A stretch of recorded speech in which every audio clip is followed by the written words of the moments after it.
안녕하세요. 공모주 비상입니다. 오늘의 분석 대상 공모주는 동국생명과학입니다. 기관 청약 후의 뉴스를 보면 긍정적이지 않은 기사가 대부분인 것을 볼 수가 있는데요. 실제 수요 측에서도 그다지 좋지 못한 모습을 보이며 아쉬운 모습을 많이 보여주었습니다. 먼저 공모주 청약 일정입니다. 동국생명과학은 ISTA와 청약 일정이 겹치기 때문에 청약 자금이 분산될 것으로 예상이 됩니다. 그렇기 때문에 조금 더 신중하게 고민해서 청약할 필요가 있어 보입니다. 하지만 상장일은 단독 상장인 점 유의하시기 바라겠습니다. 주요 내용입니다. 공모가는 9,000원에 정해졌습니다. 애초 회사 측에서 제시한 공모가 밴드 하단인 12,600원인 점을 고려한다면 아마 내부적으로는 상당히 실망하지 않았을까 생각이 듭니다. 평가 가액 대비 최대 21%까지 할인하겠다는 것이 회사 측의 계획이었지만 시장에서는 그것도 높다고 생각을 한 것 같습니다.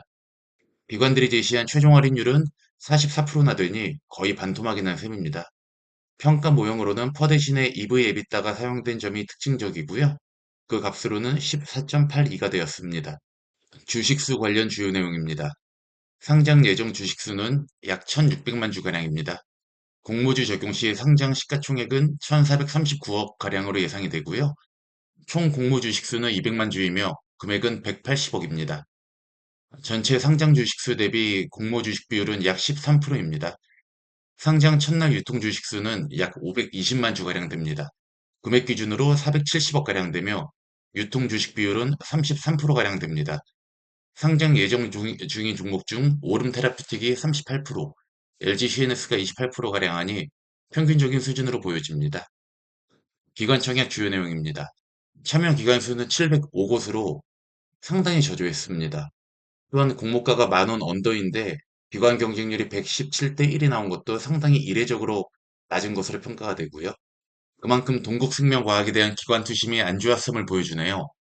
확약도 미미했습니다. 건수 자체가 4건밖에 나오지 않았는데요. 상장 첫날 매도세가 강할 것으로 보여집니다. 일반 청약 주요 내용입니다. 청약일은 2월 5일부터 6일까지 이틀간 진행이 되고요. 환불일은 10일, 상장일은 17일입니다. 주간사는 NH와 KB에서 진행이 되는데 수수료와 일반 청약제 한도가 다르니 유의하시기 바라겠습니다.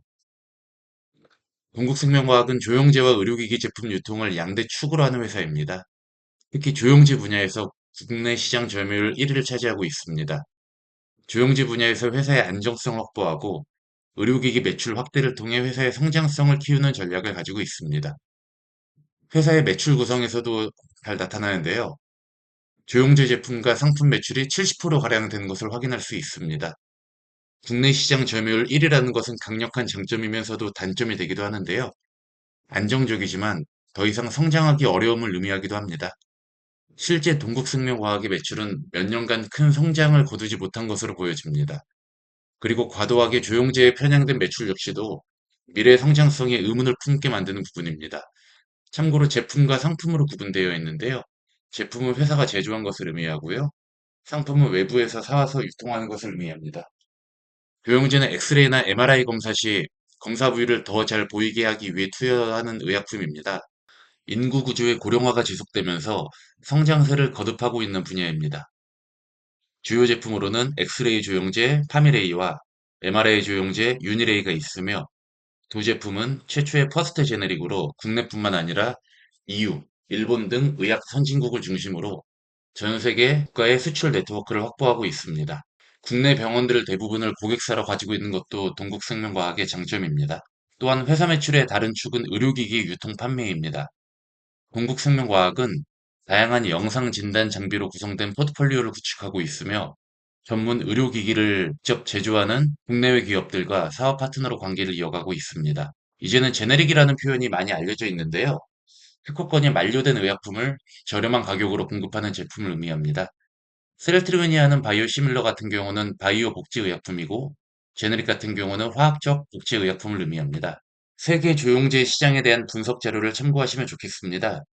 2024년 57억 7천만 달러로 추정이 되며 연평균 7.4%로 성장해서 2029년까지 65억 9천만 달러에 달할 것이라는 예측 자료도 있습니다.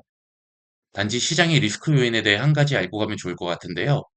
조영제 같은 경우는 국가 필수 의약품으로 지정될 수 있습니다.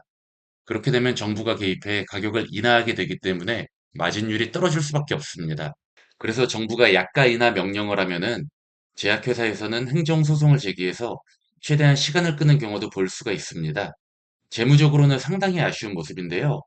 일단 매출액 성장세가 많이 꺾인 모습입니다. 이익률도 그다지 매력적으로 보이지는 않아서 회사는 반드시 성장성을 높일 수 있는 방안이 필요할 것 같습니다. 평가 모형, 도출 모형으로는 EV 에비타가 사용되었습니다. EV 에비타 같은 경우는 시설 장비가 많이 있거나 현금성 영업이익에 집중하고 싶은 경우 사용할 때가 종종 있습니다. 거래소에서 심사 통과할 때 비교 기업군과 비교해 멀티플을 도출하는데요. 현재 시점과 다르기 때문에 개인적으로 수정해서 재계산을 해보았습니다. 단순 시가총액 변동률만 재계산한 것이기 때문에 정확한 값은 아니라는 점 참고하시기 바라겠습니다. 그렇게 나온 평가가액은 16,103원이고요. 공모가는 9,000원으로 나오게 되었습니다. 밴드를 하회하는 결과입니다. 기관들의 수요 예측은 상당히 저조했는데요. 경쟁률은 117.83대 1이 나오며 좋지 못한 모습을 보여주었습니다. 밴드 하단의 청약한 비율이 69%나 되었고요. 참여하지 않은 기관도 다수 있었습니다. 하객 비율 역시 1.9%밖에 안 되기 때문에 대부분의 기관 투자자들이 상장 첫날 매도할 것으로 예상이 됩니다. 유통 가능 비율 자체는 평균적인 수준인 32%가량으로 나오게 되었고요. 유통 가능 금액은 470억입니다.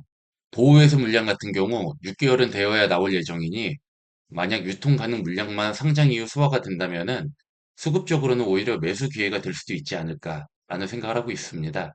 마지막 유상증자가 2020년에 있었고요.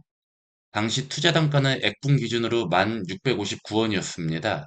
공모가가 9,000원이니 손실을 봤을 것으로 예상이 되고요. 만약 내부적으로 손실을 확정했다면은 이 역시 첫날 매도 물량이 나올 수 있지 않을까라는 생각이 듭니다. 개인적인 등급은 B 등급입니다. 회사의 매력도는 부족한 점이 있지만 공모가는 너무 낮은 것 같습니다. 기관 투심이 과도하게 쏠리는 경우가 있는데 동국생명과학 같은 경우 너무 부정적 여론에 휩쓸린 것 같습니다. 너무 낮게 형성된 공모 가격은 오히려 기회가 될 수도 있다고 생각을 합니다. 구독자분들에게 행운이 가득해 비상하시기 바라겠습니다. 감사합니다.